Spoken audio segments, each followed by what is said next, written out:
ನಮಸ್ಕಾರ. ಇವತ್ತು ನಮ್ಮ ವಾಣಿವಿಲಾಸ ಸಾಗರ ಜಲಾಶಯ ಗೋಡಿ ಬಿದ್ದು 2 ದಿವಸ ಆಯಿತು.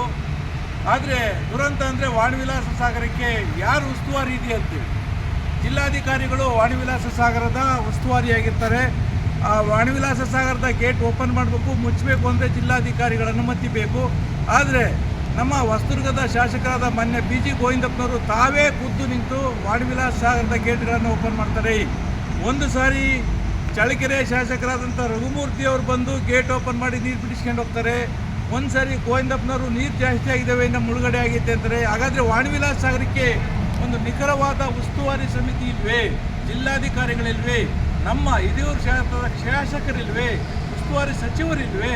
ಇಷ್ಟೆಲ್ಲ ಇದ್ರೂ ಸಹ ವಾಣಿವಿಲಾಸ ಸಾಗರ ಒಂದು ರೀತಿ ಅನಾಥ ಆಯಿತಾ? ಹಿರಿಯೂರು ತಾಲೂಕಿನ ಜನ ಇವತ್ತು ಪ್ರಶ್ನೆಯನ್ನು ಕೇಳ್ತಾ ಇದ್ದಾರೆ, ಈ ಜಲಾಶಯದ ರಕ್ಷಣೆ ಹೇಗೆ? ಬಂದವರೆಲ್ಲ MLAಗಳು ನನಗೂ ಅಧಿಕಾರ ಐತೆ ಅಂತೇಳಿ ನಾನೇ ಕೆರೆ ತೂಬೆತ್ತಿಸ್ತೀನಿ, ನಾನೇ ಕೆರೆ ಇದು ನೀರೆತ್ತಿಸ್ತೀನಿ ಅಂತ ಅನ್ನೋದಾದರೆ ಇದ್ರ ಜವಾಬ್ದಾರಿ ಯಾರು?